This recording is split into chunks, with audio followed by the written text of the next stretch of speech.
lehendabizi eskerra guztioi etortzeagatik ona. Urtero bezala horrien alden, etortzen da, kampaina sensibilización. Diriotzen dugu eta urtean zehar lantzen dugu gai ezberdinak.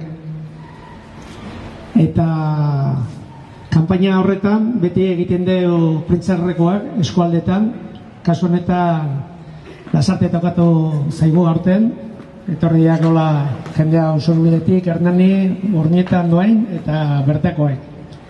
Eta kanpainari buruz, aurtengo kanpainari buruz hitz egiteko hitza emango dio Aloñari. Aloña da atsegiko eskualdeko arduraduna eta beak esango dizue gutxi gora bera aurtengo kanpaina zertaz dijo. Bueno, aurtengo leloa bizi nire errealitate intelektuala eta mugak hautsi da. Aurtengo kanpainekin nahi duguna da, gizarteari esfortzu bat eskatzen digu bakoitzari, gutako bakoitzari adimen desgaitasuna duen pertsona horren lekuan jarri dadila, eta ulertu dezala egunerokotasunean berain ingurunea ulertzerak orduan ze zailtasunekin topo egiten duten. Eta behin hori ulertuta aldaketa batzuk egin ditzatela bakoitzak bere eremuan, mugitzen den esparru horretan. Azkenean helburua dugu guztion artean ea ingurune ulergarriago bat osatzen dugun. Aurtengoan mahai gainean jarri nahi duguna da irisgarritasuna.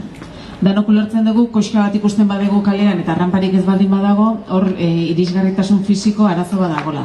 Baina irisgarritasuna ez da fisikoa bakarrik, kognitiboa izan daiteke. Eta hori da azpimarratu nahi duguna. Gutako edozein gerta dakioke, nahi adibidez gertatu izan zait, ospitale baten galdu izana. Edo, eraikin handin baten, nora jun berdetan ez jakitea.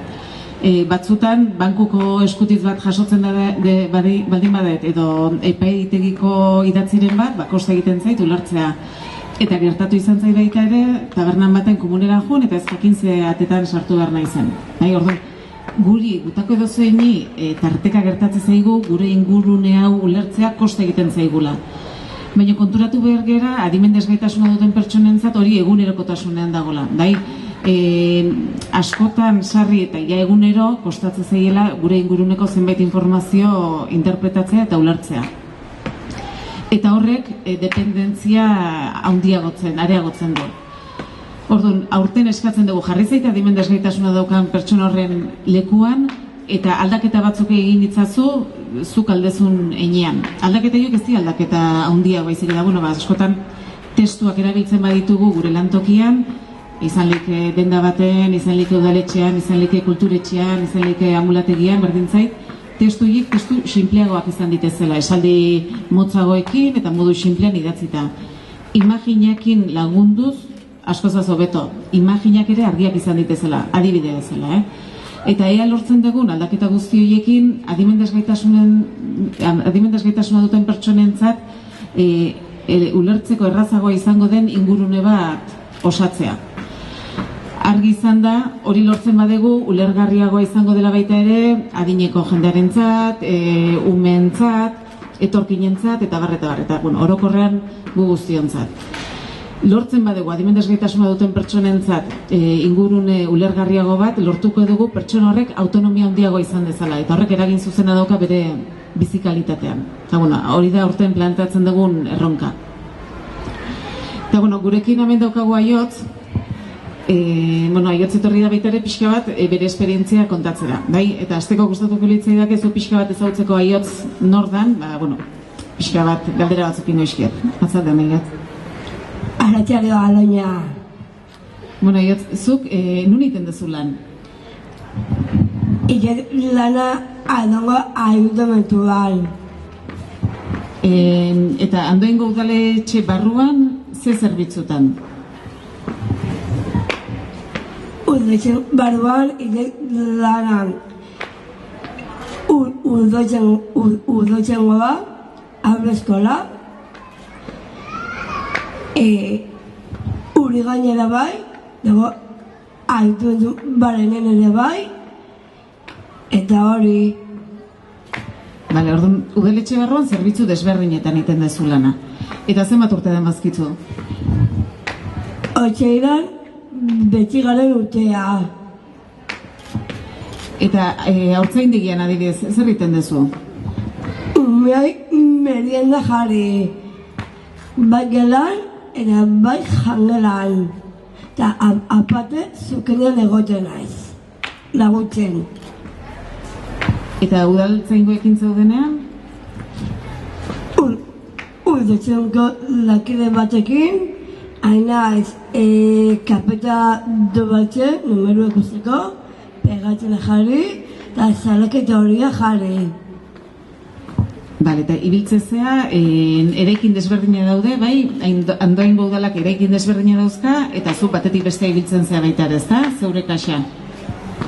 Bai, azkenean autometun barruan dago, ba gizarte zerbitzua, biarez koroa baratzet, ere bai enplegua, bai udotxegoak, deretik pizketiket.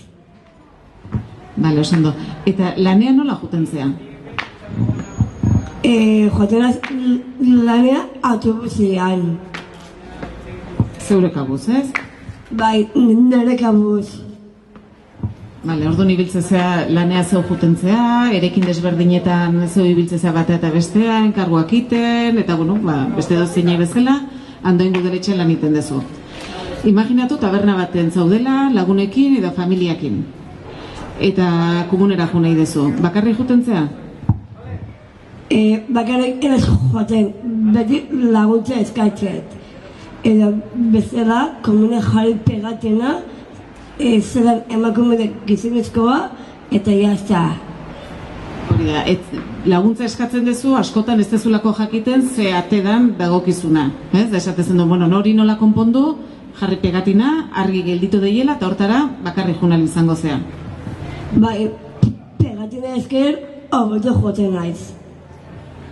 Hori da pixka bat nahi dugun aldaketa, bai, danontzat informazioa irisgarri izan dadila, horrek danoi autonomia emango digulako, bai?